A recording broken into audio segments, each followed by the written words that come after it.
Baik, bismillahirrahmanirrahim. Assalamualaikum warahmatullahi wabarakatuh. Waalaikumsalam warahmatullahi wabarakatuh. Selamat siang, Ibu Hebat. Siang.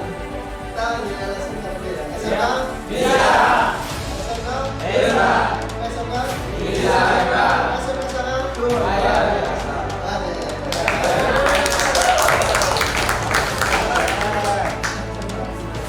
Oke. Baik. Terima kasih teman-teman sudah menyediakan untuk hadir dalam kesempatan hari ini. Saya akan mendefinisikan atau sharing tentang belajar bareng apa yang sudah saya dapat di materi tahun bergerak, yaitu tentang pengalaman penerapan budaya positif di sekolah.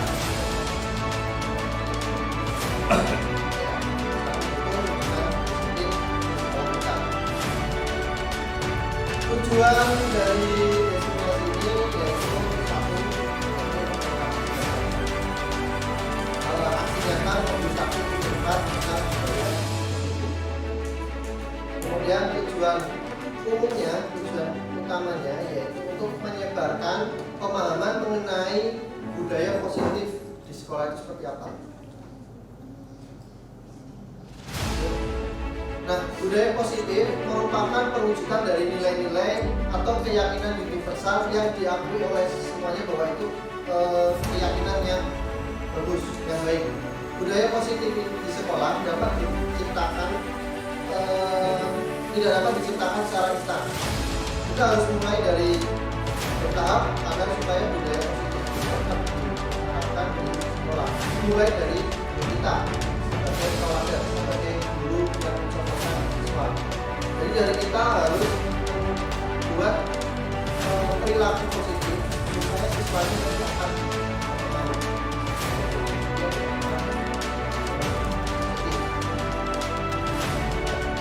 Menerapkan budaya positif tak lepas dari peran nilai seorang guru.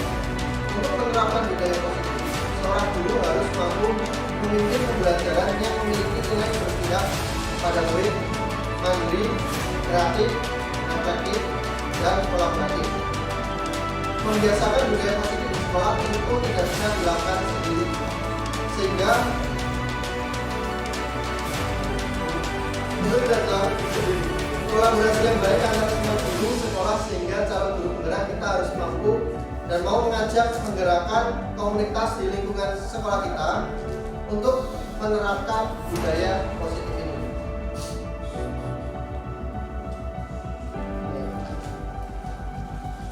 Nah, yang akan kita pelajari di kesempatan ini, kita akan belajar bareng pertama terkait paradigma belajar, kemudian motivasi perilaku siswa, disiplin positif, posisi kontrol atau restitusi, kebutuhan dasar manusia, keyakinan kelas, dan ketiga restitusi. Yang pertama adalah pembelajaran paradigma baru. Mungkin kita profil belajar Pancasila atau pembelajaran paradigma baru ini dirancang berdasarkan prinsip-prinsip pembelajaran yang terdiferensiasi, sehingga setiap siswa dapat belajar sesuai dengan kebutuhan dan tahap perkembangan dalam pembelajaran Pancasila. Nah, ini yang ditekankan dari kita pembelajaran berdiferensiasi. Kita harus melihat siswa itu berbeda-beda, jangan disamakan. Karena dari kita siswa itu bisa melihat potensi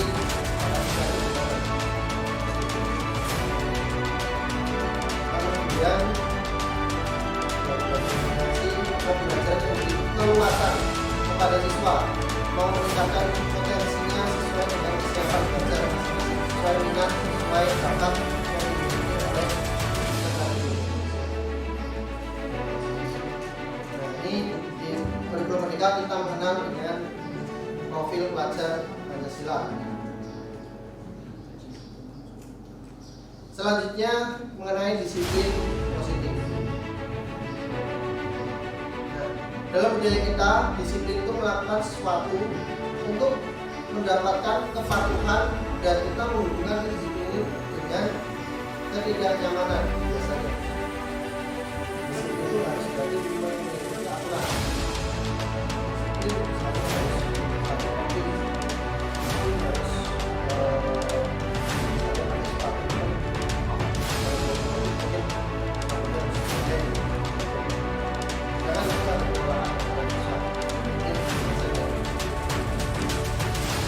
sebagai pendidik tujuan kita adalah menciptakan anak-anak yang memiliki sisi itu, sehingga mereka bisa berperilaku mengacu pada nilai-nilai dan besar dan memiliki motivasi untuk mereka harus menunjukkan motivasi supaya berjalan. Sesuatu misalnya patuh dari keinginannya dia, kita harus membuat sesuatu yang berjalan sesuai dengan karena fakta. Tujuan untuk menunjukkan kesadaran tentang memberdayakan anak untuk melakukan sesuatu tanpa sokokan ancaman maupun hukuman. Nah, ini yang dilakukan motivasi secara prinsip.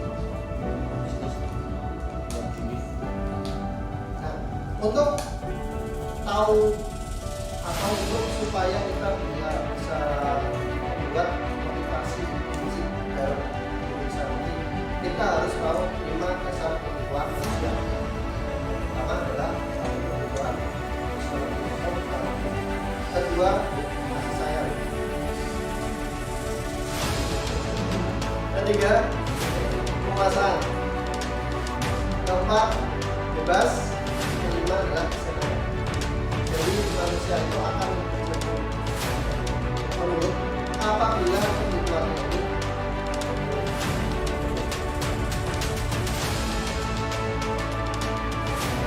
motivasi perilaku manusia. Motivasi adalah dorongan yang timbul pada diri seseorang sehingga sadar atau tidak sadar menggunakan suatu tindakan tujuan. Ini contoh konsep disiplin dengan integritas tegas. Nah, di disiplin positif kita belajar bahwa hukuman dan pidana itu salah. Bahwa pembelajaran yang baru itu tidak ada hukuman atau tidak ada pidana. Nah, hukuman itu nanti akan mengakibatkan rasa sakit, tidak nyaman, murid takut, murid minder, kurang percaya diri,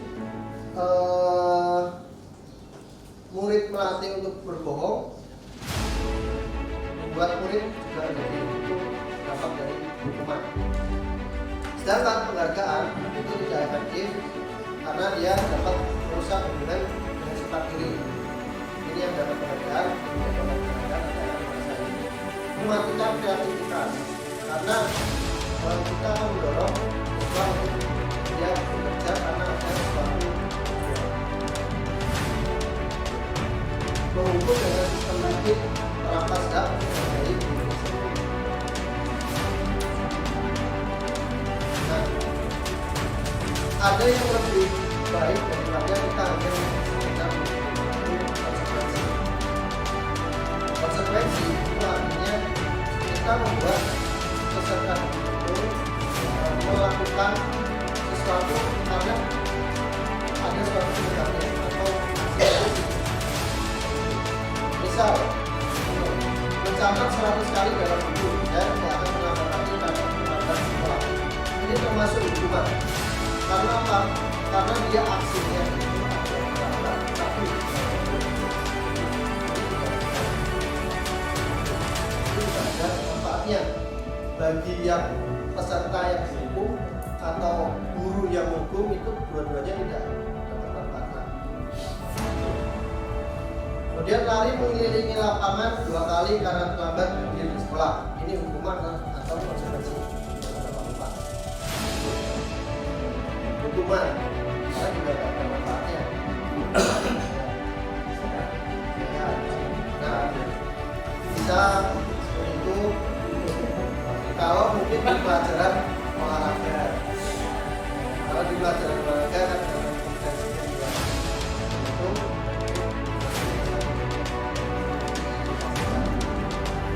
murid minta pusat 15 kali karena tidak menggunakan masker di sekolah. Hukuman ada konsekuensi. Hukuman ya. Hukuman. Karena tidak mau masker di sekolah. Mengganti kertas tugas temannya yang dicoret-coret. Hukuman ada konsekuensi karena dia aksinya ya dia mencoret-coret kertasnya.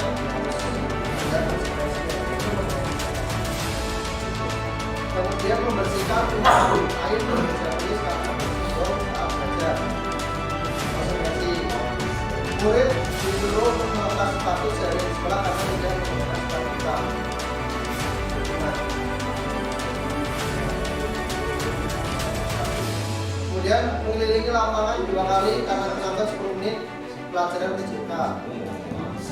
Konsekuensi PJK, pelajaran PJK. Jadi ada aksi-aksinya. Nah, konsep dengan identitas yang sukses tadi, identitas yang gagal yaitu hukuman dan penghargaan itu adalah identitas yang gagal. Kalau untuk identitas sukses kita bisa pakai konsekuensi atau penguatan jabatannya dengan monitoring, memonitor, support, murid menghormati peraturan di dalam waktu kesalahan dan yang dilakukan oleh kami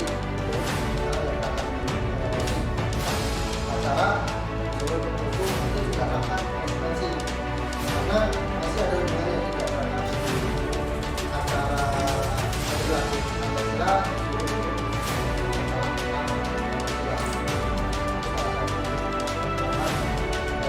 disiplin dan ada lagi yaitu restitusi karena di restitusi itu kita mendorong murid itu sadar apa salah satu murid akan bertanggung jawab terhadap perilaku fokus pada pemecahan jangka panjang murid menghormati dirinya dan orang lain dan jangan kontrol murid bersemangat untuk memperbaiki kesalahan jadi restitusi. Nah, apa sih itu restitusi? Restitusi adalah kita menciptakan kondisi bagi murid untuk memperbaiki kesalahan mereka sehingga mereka bisa kembali pada kelompok mereka atau karakter yang baik. Jadi kita hanya mendorong. Misalnya dia melakukan kesalahan, kita harus gimana caranya membuat peserta itu atau murid kita biar dia sadar akan kesalahan dia dan bagaimana cara dia untuk memperbaikinya. Itu yang dinamakan restitusi. Nah, di restitusi kita ada 5 posisi restitusi. Satu itu kemudian ada teman, ada membuat rasa bersalah, ada pemantau, ada manajer. Nah, apa sih manfaat dari itu?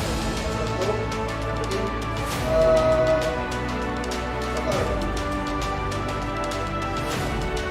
penghukum itu dia akan melakukan atau dia akan bergantung pada peraturan.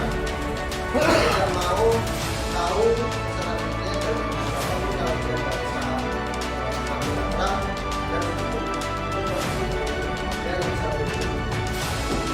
kemudian buat rasa bersalah itu ya dulu buat peserta didik itu menjadi bersalah, merasa bersalah. Misal dari kata-kata berapa kali harus saya beritahu kamu yang berundeng atau saya kecewa sama kamu. Nah itu kan jadi murid merasa bersalah. Posisi restitusi membuat rasa bersalah itu bagus saja itu tidak baik. Kemudian teman, dulu sebagai teman mungkin saya tidak tapi ternyata posisi teman itu tidak karena membuat murid itu belajar. Kalau lagi kata-kata yang atau kamu sudah melanggar apa peraturan, jadi dia hanya melempar ke siswa apa yang dia buat, apa yang dia siapa bagus kita akan melakukan jadi kita buat secara itu tahu dan kita mengharapkan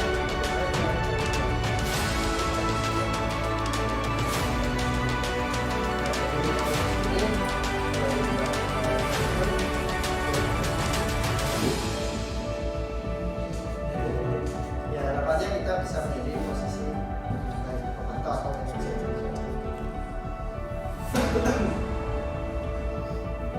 Lanjut untuk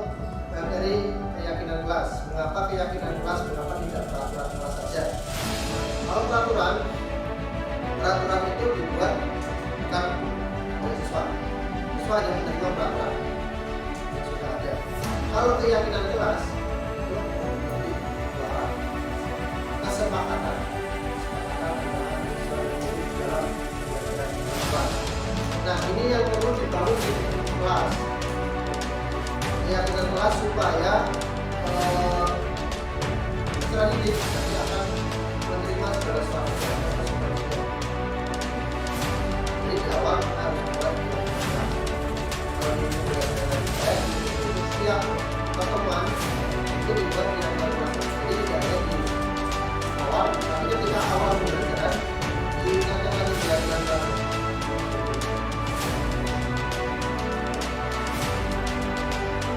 Keyakinan kelas itu lebih asal berkaitan berupa pernyataan universal dibuat dalam bentuk bisa digunakan dan sesuai dengan kelas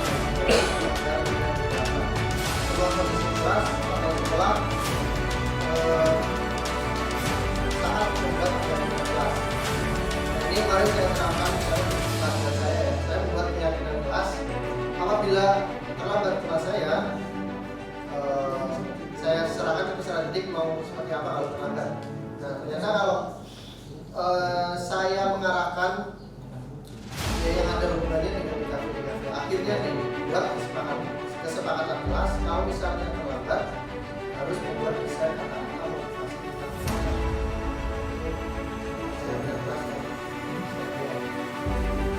Jadi kemarin biasanya kalau sepagi kan saya ikut PO, biasanya ada apel, seperti itu saya atau terlambat.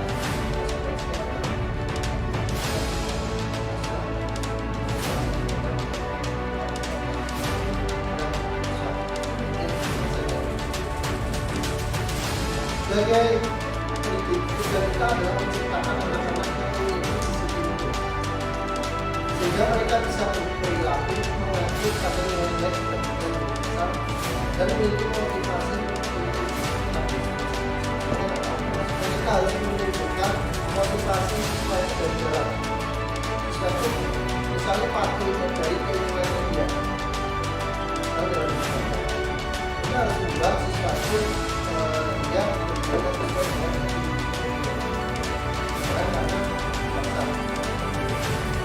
tujuan untuk menunjukkan kesadaran tentang memberdayakan anak untuk melakukan sesuatu tanpa sokokan ancaman maupun hukuman. Nah, ini yang dilakukan motivasi secara prinsip. Nah, untuk tahu atau untuk supaya kita bisa membuat motivasi fisik dalam bisa ini, kita harus tahu 5 dasar kebutuhan sosial. Pertama adalah kebutuhan sosial. Kedua, kasih sayang. Ketiga, kepuasan. Keempat, bebas. Kelima adalah kesenangan. Jadi manusia itu akan menurut apabila kebutuhan ini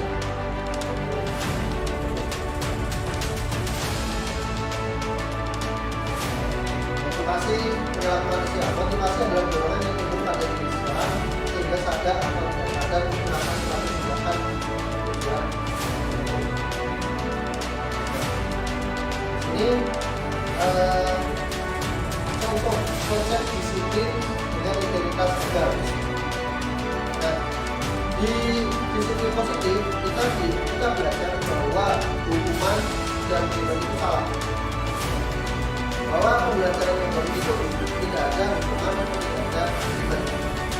Nah, hukuman itu nanti akan mengakibatkan rasa sakit, tidak nyaman, murid takut, murid minder, kurang percaya diri, murid melatih untuk berbohong, membuat murid juga menjadi itu dapat dari hukuman. Sedangkan penghargaan itu tidak efektif karena dia dapat merusak hubungan dengan sifat diri.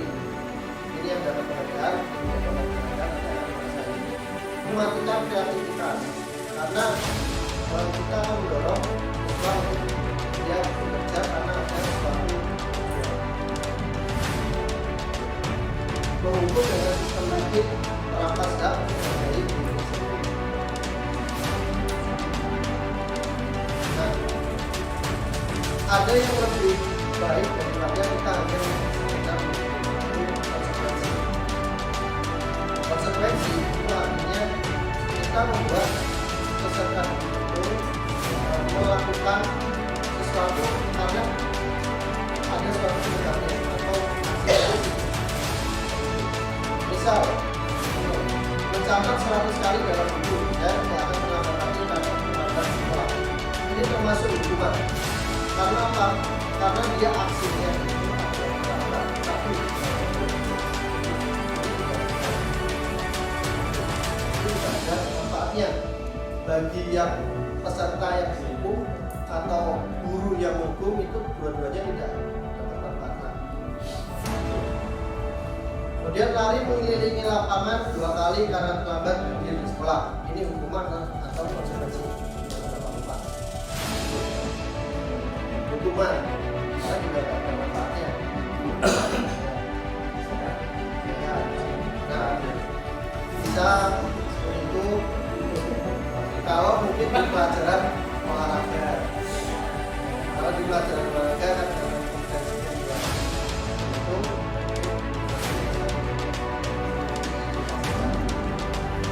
murid minta pusat 15 kali karena tidak menggunakan masker di sekolah.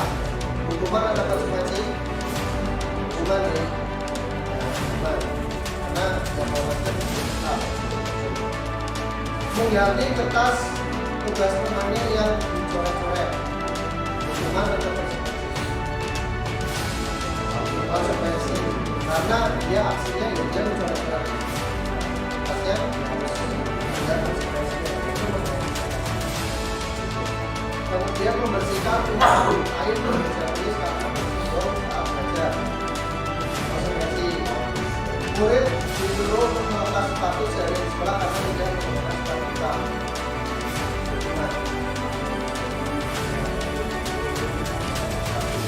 Kemudian mengelilingi lapangan 2 kali karena terlambat 10 menit pelajaran PJK. Konsekuensi PJK pelajaran PJK. Jadi ada aksi-aksinya. Nah, konsep dengan identitas yang sukses tadi, identitas yang gagal yaitu hukuman dan penghargaan itu adalah identitas yang gagal. Kalau untuk identitas sukses kita bisa pakai konsekuensi atau penguatan jabatannya dengan monitoring, pemantauan, stimulus support, murid menghormati peraturan di dalam waktu kesalahan dan yang dilakukan oleh kami acara sebelum hukum itu juga akan konsekuensi karena masih ada hubungan yang tidak berangkat antara regulasi Pancasila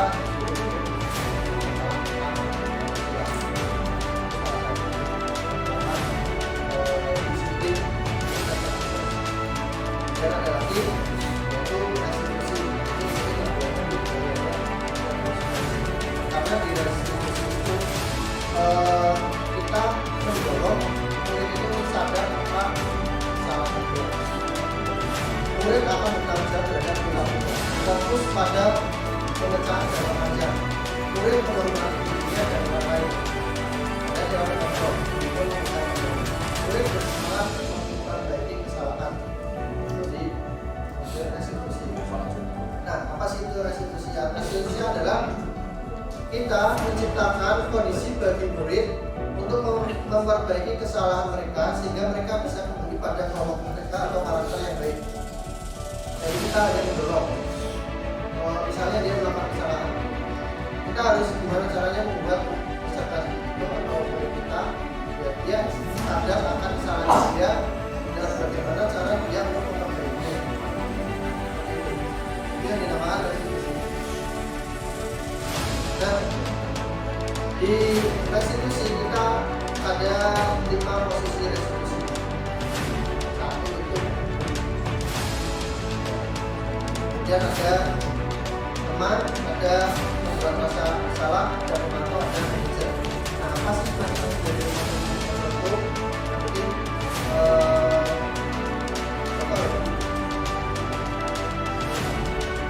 penghukum itu dia akan melakukan atau dia akan berpegang pada peraturan. Dia tidak mau tahu selanjutnya dan apapun kalau dia tidak bisa mengambil orang dan bisa berhukum. Dan buat rasa bersalah itu dulu buat peserta didik itu menjadi bersalah, merasa bersalah. Misal dari kata-kata berapa kali harus saya beritahu kamu yang berudeng atau saya kecewa sama kamu. Nah itu kan jadi murid merasa bersalah. Posisi restitusi membuat merasa bersalah itu bagus saja itu baik. Kemudian teman, dulu sebagai teman mungkin saya tidak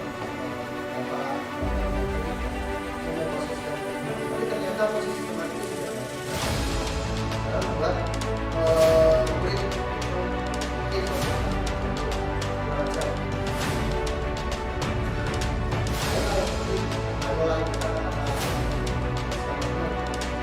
yang atau kamu sudah melanggar apa-apa, jadi dia hanya melempar siswa apa yang dia buat, apa yang dia siapa bagus kita akan melakukan jadi kita buat secara itu tahu dan kita mengharapkan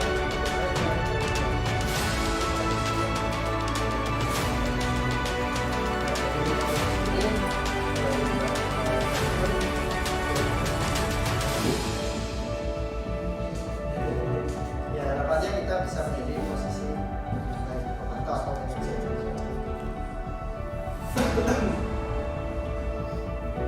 Lanjut untuk materi keyakinan kelas. Mengapa keyakinan kelas? Mengapa tidak peraturan kelas saja?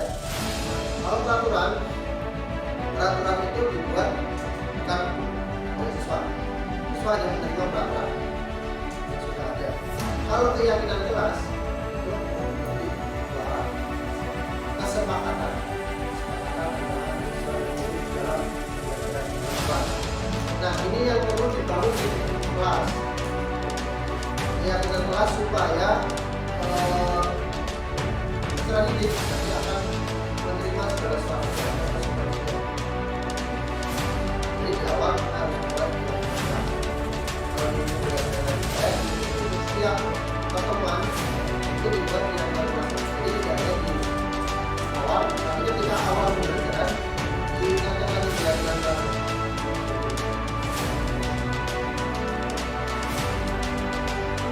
Keyakinan kelas itu lebih asal berkata berupa pernyataan universal dibuat dalam bentuk bisa digunakan dan dijadikan sesuai program kelas dan digunakan sebuah kondisi kelas atau sekolah saat membuat keyakinan kelas. Ini kemarin saya terangkan pada saya membuat keyakinan kelas apabila terlambat kelas saya serahkan ke peserta didik mau seperti apa kalau terlambat. Nah ternyata kalau saya mengarahkan yang ada hubungannya dengan DKV akhirnya dibuat kesepakatan kelas kalau misalnya terlambat harus membuat desain kata-kata motivasi.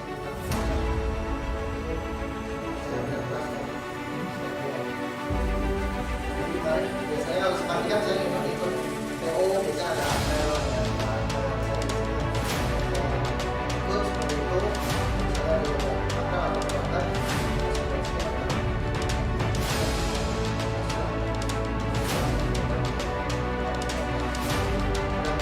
Itu ya karena ini keyakinan antara siswa kultural dan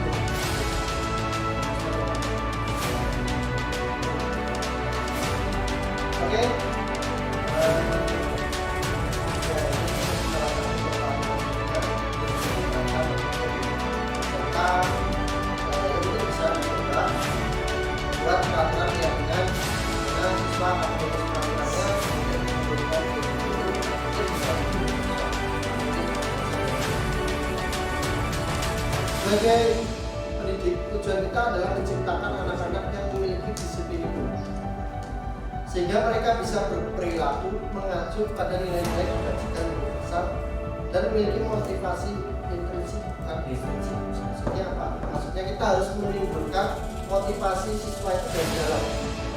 Siswa itu misalnya patuh itu dari keinginannya dia, misalnya dalam beribadah, kita harus membuat siswa itu dia beribadah sesuai dengan keinginan dia, jangan karena paksa. Tujuan untuk menumbuhkan kesadaran serta memberdayakan anak untuk melakukan sesuatu tanpa sokongan ancaman maupun hukuman. Ini yang disebut motivasi anak.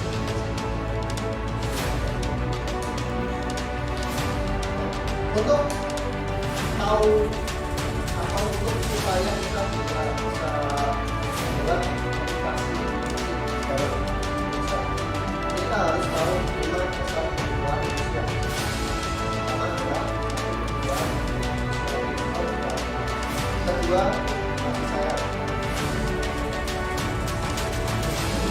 ketiga kekuasaan, keempat bebas, kelima adalah kesehatan. Jadi manusia itu akan menurut apabila kebutuhan ini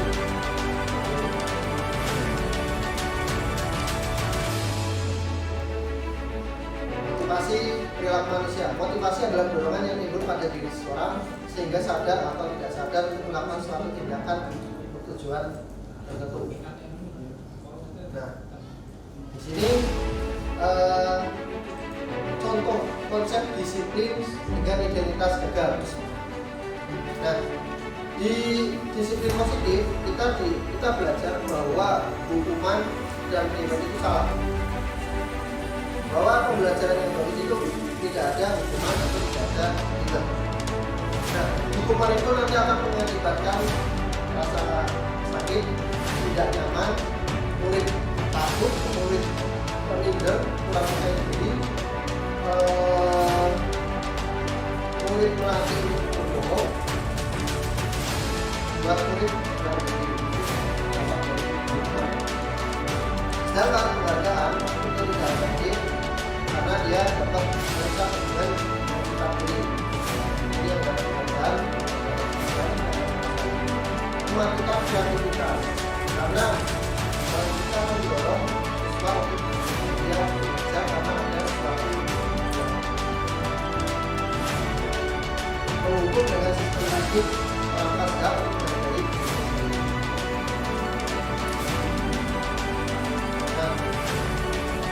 ada yang lebih baik daripada kita hanya sekedar menghukum, yaitu konsekuensi. Konsekuensi itu artinya kita membuat peserta didik itu melakukan sesuatu karena ada suatu penyebabnya atau aksi-aksi. Misal, untuk mencatat 100 kali dalam buku, saya tidak akan terlambat lagi karena terlambat sekolah. Ini termasuk hukuman. Karena apa? Karena dia aksinya itu agak terlambat, tapi hukumannya ini tidak sesuai. Itu tidak ada manfaatnya bagi yang peserta yang menghukum atau guru yang menghukum, dua-duanya tidak. Kemudian lari mengelilingi lapangan 2 kali karena terlambat di sekolah. Ini hukuman atau hukuman. Saya tidak ada manfaatnya.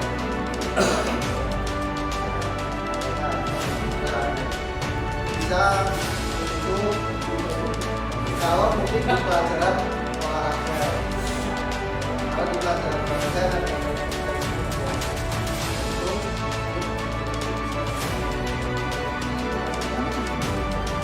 murid minta push-up 15 kali karena tidak menggunakan masker di sekolah. Hukuman atau konsekuensi? Hukuman ya. Hukuman. Karena tidak menggunakan masker. Mengganti kertas tugas temannya yang dicoret-coret. Hukuman atau konsekuensi? Konsekuensi. Karena dia aksinya ya dia mencoret-coret kertasnya. ada konsekuensinya, yaitu menghidratasi. Kemudian membersihkan tumpahan air di meja tulis karena tersinggung saat belajar. Konsekuensi, murid disuruh untuk melepas sepatu sehari di sekolah karena tidak menggunakan sepatu hitam. Hukuman. Kemudian mengelilingi lapangan 2 kali karena terlambat 10 menit pelajaran dibuka. Konsekuensi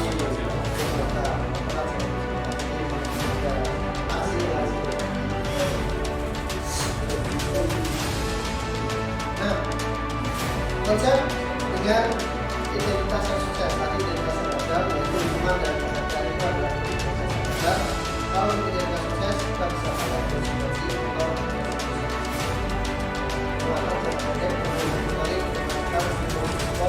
boleh mengalami peraturan di dalam kesalahan. Nah, kami yang dilakukan oleh Bakti masalah belum menentu itu dilakukan konsekuensi karena masih ada hubungan yang tidak antara Pancasila untuk masalah tentang Pancasila. Itu salah satu penerapan disiplin identitas yang sukses. Dan ada lagi yaitu restitusi. Ini mungkin lebih efektif dari hanya ada konsekuensi.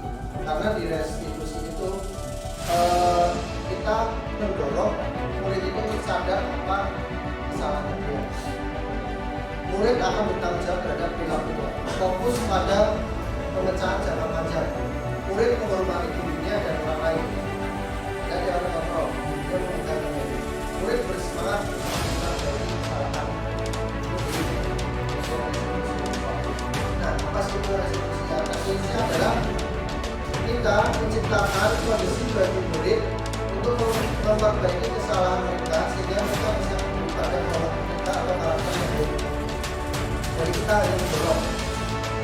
Misalnya dia melakukan kesalahan, kita harus gimana caranya membuat peserta itu atau murid kita dia sadar akan kesalahan dia dan bagaimana cara dia untuk memperbaiki.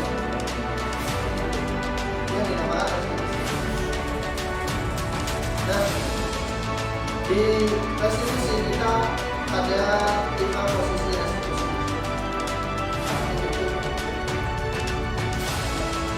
Kemudian ada teman, ada membuat rasa salah, dan atau ada yang bekerja. Nah, pasti masih dari tertentu. Nah, mungkin contoh ya.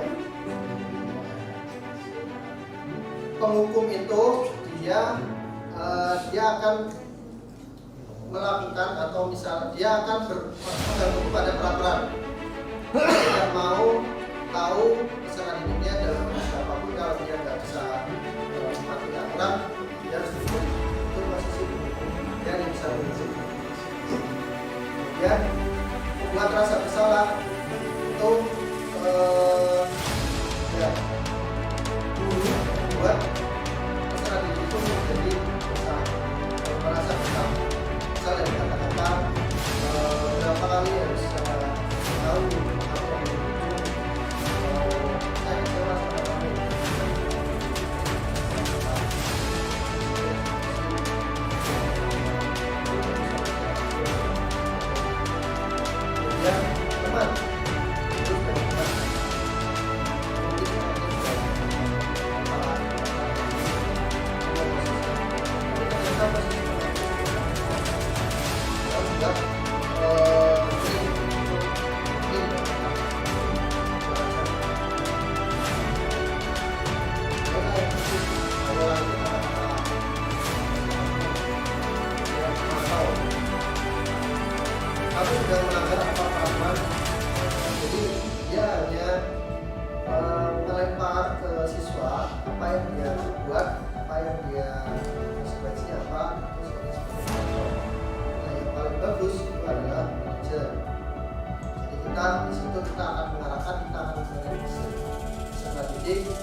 setelah ini nanti akan menerima segala sesuatu. Jadi di awal kita harus buat setiap pertemuan itu dibuat keyakinan kelasnya. Jadi tidak hanya di awal, tapi ketika awal pembelajaran diingatkan lagi keyakinan kelasnya.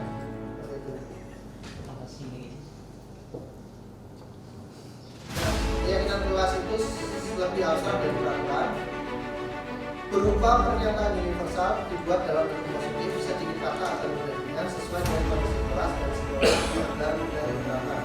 Semua kondisi kelas atau sekolah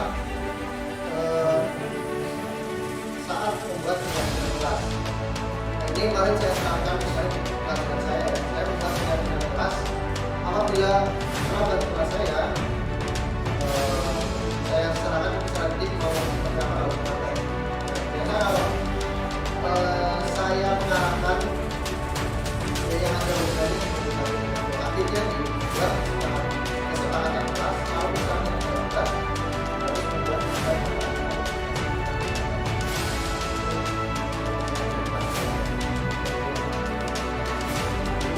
biasanya harus pastikan saya bisa ada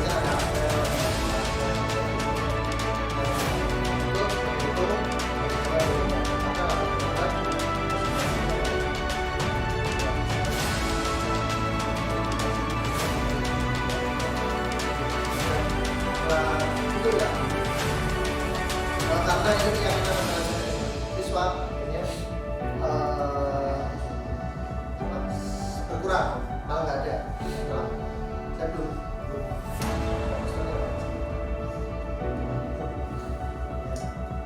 oke. Ya ini salah satu evaluasinya yang bisa diterapkan serta yang mungkin bisa dicoba buat peraturan keyakinan mana siswa akan menulis programnya menjadi program menjadi guru itu bisa dicoba.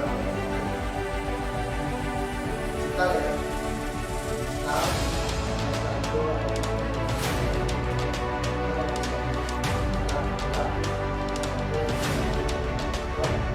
ya dari keyakinan itu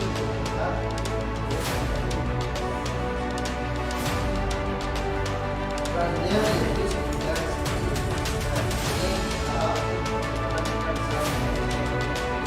kita harus ada tiga poin utama. Yang pertama adalah kapasitas, kedua menanyakan keyakinan, validasi dugaan masalah, kestabilan identitas itu artinya kita kalau ada kita harus membuat dia itu tidak merasa bersalah dan orang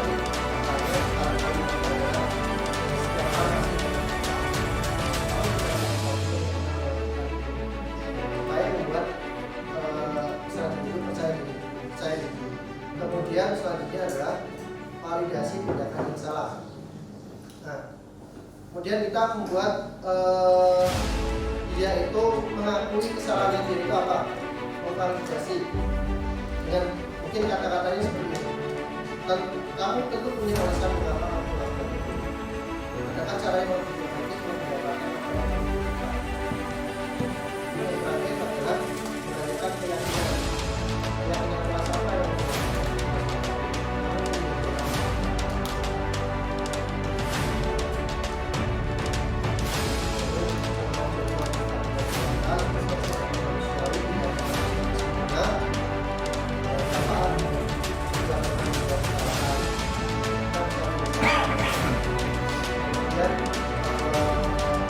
dan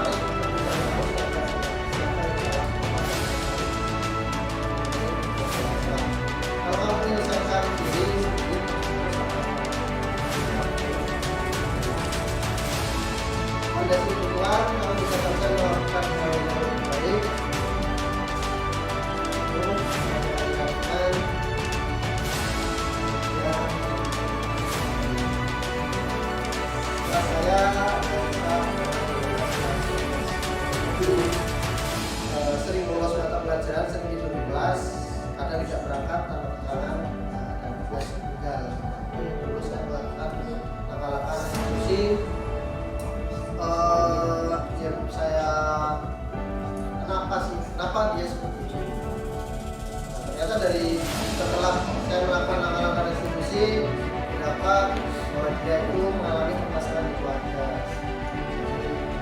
Harapan orang tuanya itu tidak harus dia sukses.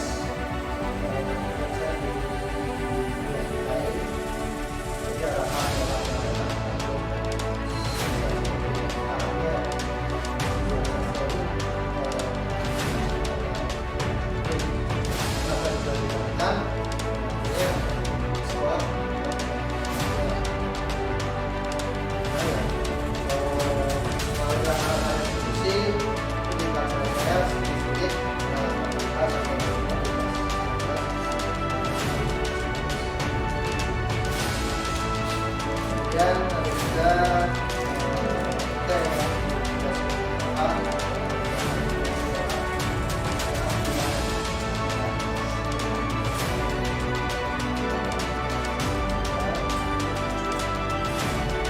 kesimpulannya, dalam menerapkan program disiplin positif, hendaknya guru itu standar kepribadian profesional dan sosial yang baik, di mana guru mampu berefleksi pada posisi kontrol saat ini bagaimana perjalanan dirinya sebagai seorang kamu yang menentukan murid menjadi insan yang mandiri, merdeka dan bertanggung jawab. Seperti itu.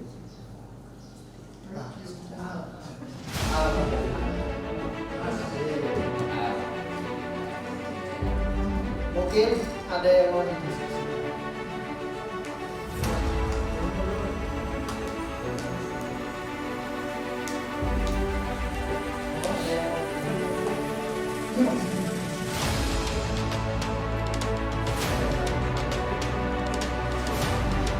Ya, Pak Sini, monggo. Oke, baik, terima kasih atas waktunya Pak Chandra. Terima kasih.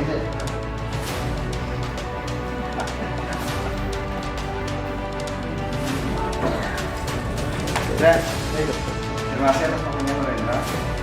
Menarik sekali materi yang telah Anda sampaikan, apalagi ada penelitian yang memang baru menurut saya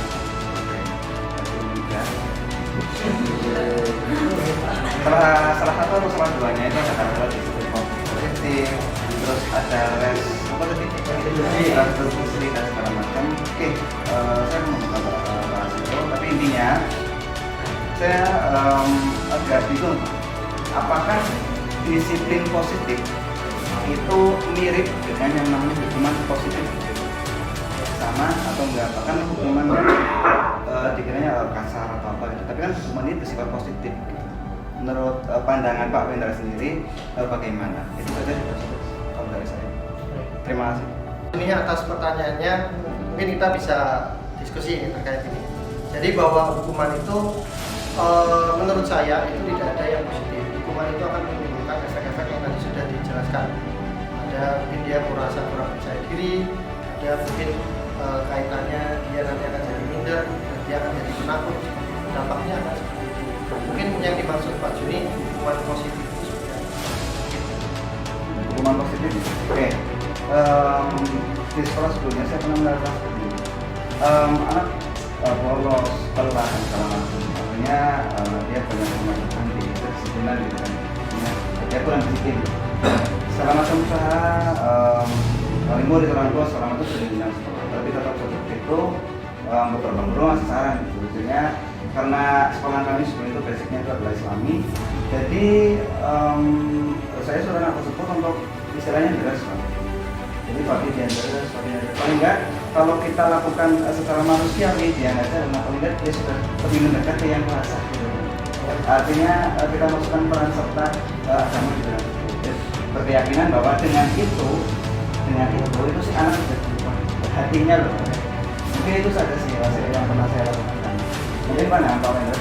Ya itu bagus ya sebenarnya untuk mengantisipasi bahwa kegiatan kesalahan siswa dilakukan dengan kegiatan yang positif. Itu menurut saya bisa dikatakan itu kalau ini saling antara guru dan siswa itu saling memahami, itu berarti artinya itu adalah langkah-langkah restitusi untuk perbaikan dari siswa. Itu siswa juga mengikuti program itu. Ya, berarti mungkin istilahnya bukan seperti itu, itu adalah langkah-langkah restitusi yang dilakukan oleh Pak Juni. Jadi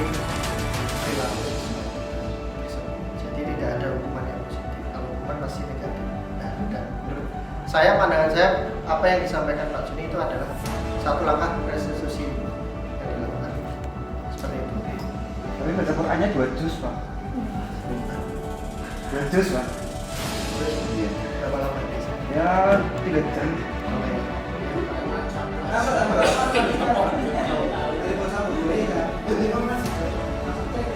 Oke, ada lagi ya Pak? Mungkin saya tutup dulu. Baik, mungkin materi ya, apabila ada kurang-kurang, mohon maaf.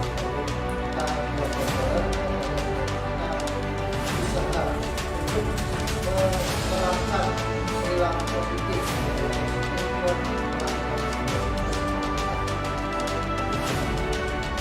Dari saya mohon maaf kalau tidak dalam kesempatan salah kata saya mohon maaf dan saya terima kasih sekali atas partisipasi.